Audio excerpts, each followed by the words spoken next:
fourth thing I want to talk about is character. Character, character, character. There is no substitute for character. In a day and age in which we live, that word is thrown around. But character is the moral, ethical, and spiritual undergirdings that rest on truth, that reinforces life, and resist the temptation of compromise. How is your character? Are you the same person you are in every walk of life? I'm not saying perfect, but are you kind? Do you respect people? I remember the great football coach Tom Landry. A mentor of mine knew Tom Landry, and then he talked to Tom Landry about character, and then Tom Landry said, the greatness of character is formulated, with the teams. And he said, how important is character? He says, if he doesn't want any players that didn't have character. And my mentor said, are you kidding me? He said, I'm serious. He said, when they get on drugs, we trade them all. Character. The thing I love about character is that when you persevere through challenging times, it gives proven character, and that gives hope.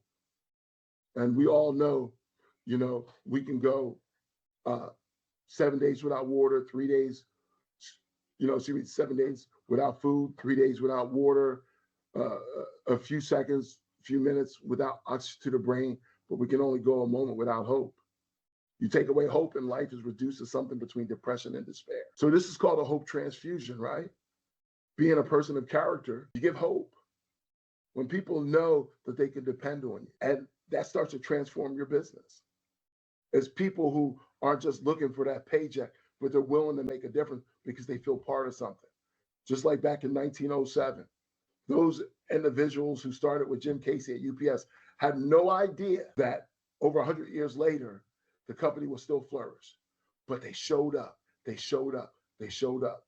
And realistically, it was an infinite mindset with Jim Casey. Make sure that as a leader, you have an infinite mindset, and it's a continuation, even after you're gone. So you have to be able to pour everything you have. And the only way you do that is to be a person of character. No substitute for it. And the last thing I want to talk about leadership is integrity. Real integrity stays in place whether it's adversity or prosperity. Thomas Carlyle said it best: for every one person who can handle adversity, for every one person who can handle prosperity, there's 100 who can handle adversity. Why? Because it takes you back to the basics. The goal is just to get by, to live another day, to keep the world off our shoulders. But when you have much, that's when the challenges really come. I think it was Samuel Johnson who said, for integrity without knowledge is weak and bored, but knowledge without integrity is dangerous. And we all know about Madoff. $50 billion Ponzi scheme, had all the knowledge, but no integrity. Don't allow your leadership to not have integrity, but don't be so full of knowledge that you don't have integrity. It's a balance. It means being honest, being able to say, hey,